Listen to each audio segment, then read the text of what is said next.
मी तुमच्या घरी आलो. तुकोबाराने भक्ती मार्गातला धीर सोडला नाही. भक्ती मार्गात धीर धरा. साधू संतांनी केवढे संकट आले तरी भक्ती मार्गातला धीर सोडला नाही. माझ्या नाथ बाबाच्या अंगावर येऊन 108 वेळेस थुंकला तरी महाराजांनी त्याला शाप नाही दिला. महाराजांनी काय केलं? प्रसाद देऊन मुक्त केला. मुक्त केला. महाराजांनी भक्ती मार्गातला धीर कधी सोडला नाही. नाथ महाराजांच्या पत्नी, त्यांचं नाव आहे गिरिजा माता.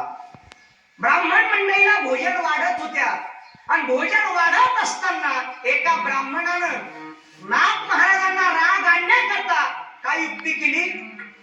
एका जणाला पैसे दिले आणि नाथ महाराजांच्या पत्नी वाढत असताना पत्नीच्या पाठीवरती उडी मारून तो बसला. हे दृश्य माझ्या नाथ बाबांना पाहिजे. राग यायला पाहिजे होता माझ्या नाथांना.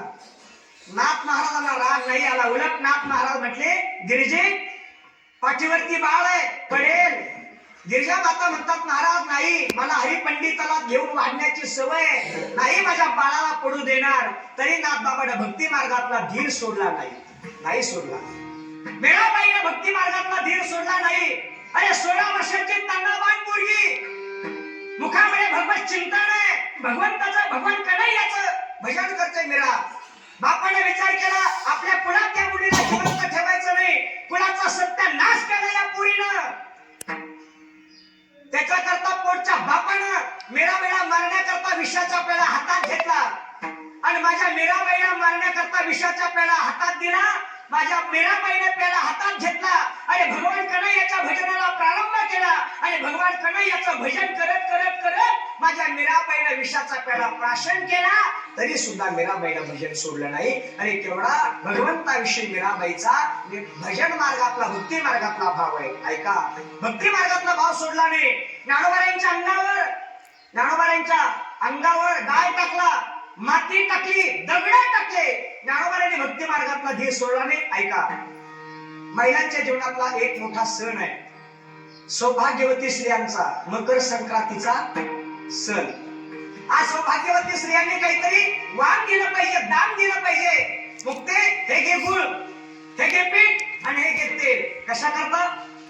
शेजारच्या काकूनं सांगितलं, मुक्ते तुम्हाला मायबाप नाही.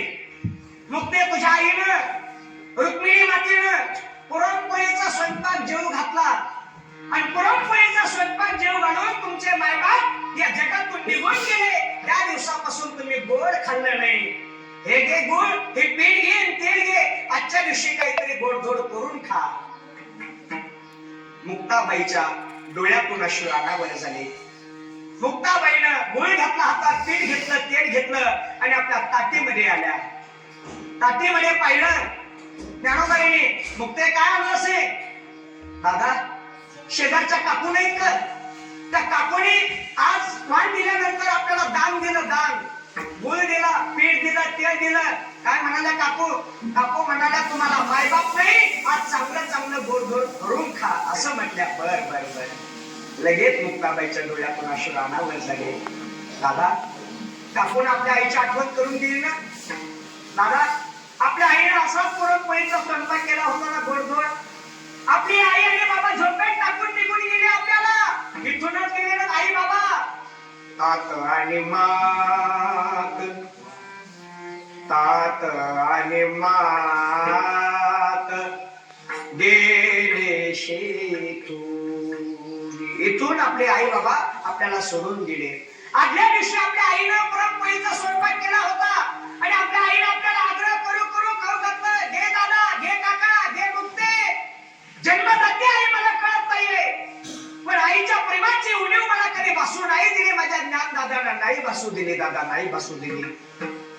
माझी जन्मदाती आई रुक्मिणी माता होती, पण माझा सांभाळ करणारी आई माझी ज्ञान राज आई आहे. आई गेली त्या दिवशी माझ्या डोळ्याला डोळा लागत नव्हता. दादा, माझ्या ज्ञान दादानं मला कुशीत घेऊन झोपावं, माझ्या तोंडावर मायेचा हात फिरवावा आणि माझा सांभाळ करावा. मला आईची आठवण करून दिली ना. दादा, शेजारच्या काकूने सांगितलं, चांगलं गोडधोड करून खा. मग मुक्ते, तुला काही करता येतं? काही करता येतं तुला? मुक्ताबाई म्हणतात, दादा मला मांडणं तयार करता येतो. मांडले? हो, करणं मग मांडणं. मुक्ते, मांडणं करता येतं दादा, पण मांडणं भाजण्याकरता आपल्याकडे खापण नाहीये. मी जातो आळंदीमध्ये मुक्ते आणि कुंभारवाड्यातून खापर विकत घेऊन येतो. ज्ञानोबा आळंदीत गेले शुद्ध बेटातून. आळंदीच्या जवळ शुद्ध बेट आजही ती भूमी पवित्र केली. परमपूजनीय प्रातस्मरणीय वैकुंठवासी जयराम बाबा भोसले यांनी ती भूमी पवित्र केली, सांभाळ केला त्या भूमीचा. शुद्ध बेटातून ज्ञानोबा आळंदीत आले. 10-5 रुपयाचा खापर विकत घेतला, कुंभारवाड्याच्या बाहेर पडले. तेवढ्यात विसोबा खेचाऱ्यानं पाहिलं, कोण आहे? हात जोडले, काका मी विठ्ठल पंताचा ज्ञाना. अरे कशाला आला आळंदीमध्ये? आळंदी वाटवायचे ठरवले की काय? संन्यासाचा काढणार. दादा मायबाप गेले, मुक्ताला गोडधोड खावं वाटतंय, मांडा करायचं होतं म्हणून मी आलो होतो. संन्यासाच्या काढताना तुम्हाला मांडा खावंसं वाटतं, तुम्हाला गाय का खावं वाटत नाही, तुम्हाला चिकन का खावं वाटत नाही, तुम्हाला माती का खावं वाटत नाही असं म्हटले आणि बुटा सहित माझ्या ज्ञानोबा कमरेत लाभ घातली. ज्ञानोबा खाली पडले, आई म्हणून हाक मारले. रडत रडत रडत शुद्ध बेटात गेले. मुक्ताबाईला न बोलता ताटीत गेले, ताटी लावून घेतली आणि ज्ञानोबा ताटीमध्ये हुंके देत रडतात. मुक्ताबाई बाहेर येतात, पाहिलं ताटी लावून घेतलेली, ताटीतून रडण्याचा आवाज येतोय. चिमुकल्या मुक्तानं डोळे पुसले आणि मुक्ताबाई म्हणते, दादा अरे योग्याने रडायचं नसतं दादा, योगी आहोत आपण दादा. दादा अरे जगातल्या विश्वातल्या योग्यानं दादाकडे रडायचं नसतं दादा.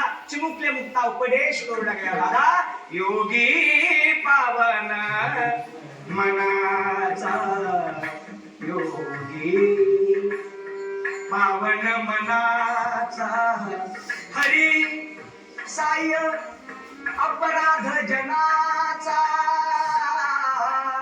साय अपराध जनाचा, ताटी उघडा ज्ञानेश्वरा,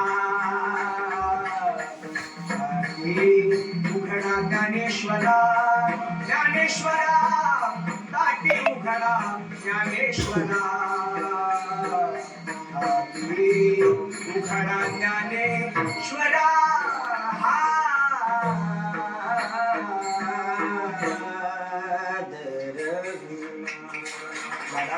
उपदेश केला दादा, ताटे उघडा, ताटे उघडा. ताटे उघडली आणि मुक्तानं ज्ञानदादाला पाहिलं आणि ज्ञानोबा यांच्या गळ्याला मिठी मारली. हो मिठी मारली.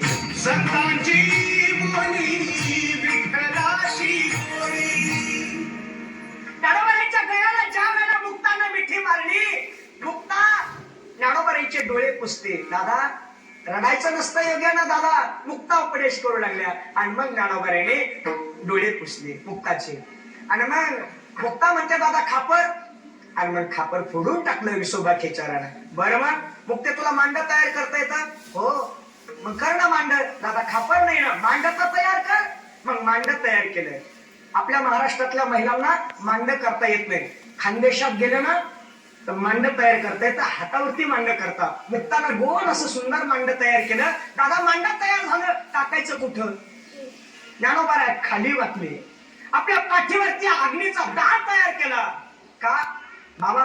ज्या वेळेला लोक नमस्कार करत नाही त्यावेळेला नाविलाजाने संत महात्म्याने चमत्कार केले. चमत्कार त्यावेळेला खाली वाकली ज्ञानोबा, पाठीवरती मांड टाकलं आणि जसं चुलीवरती मांड भाजतं, गॅसवरती मांड भाजतं, तसं मांड ज्ञानोबा पाठीवर भाजलं. ऐका, एक मांड तयार झालं आणि 3 भावंड जेवायला बसले. कोण कोण? निवृत्तीनाथ महाराज, ज्ञानोबा आणि सोपान काका. चिमुकली मुक्ता वाढत होत्या, घ्या दादा, घ्या काका, घ्या दादा, घ्या, आग्रह करू वाढत होत्या. एक मांड तयार झालं होतं. त्या मांड्याचा सुगंध आळंदीत गेला होता. विसोबा खेचराच्या नाकाला. विसोबा खेचर आले कुठं? शुद्ध बेटात. ताटीच्या जवळ आले. ज्ञानोबा भोजन करत होते. ज्ञानोबा यांचं लक्ष गेलं, कोणीतरी भिक्षुक महात्मा आलेला आहे. स्वतःच्या ताटान उठले, बाहेर येऊन पाहतात तर विसोबा खेचर आहे. ज्ञानोबाने विसोबा खेचराचा डावा हात धरला आणि आपल्या ताटीमध्ये आणलं आणि विसोबा खेचराला मांडीला मांडी देऊन बसवलं आणि त्या विसोबा खेचराला मांड खाऊ घातलं. ऐका माझा प्रश्न, खापर कोणी फोडलं होतं? विसोबा खेचरानं. ज्ञानोबाने मांडीला मांडी देऊन मांड कुणाला खाऊ घातलं? अरे विसोबा खेचराला. तरी सुद्धा माझ्या ज्ञानोबाने या भक्ती मार्गातला धीर सोडला नाही म्हणून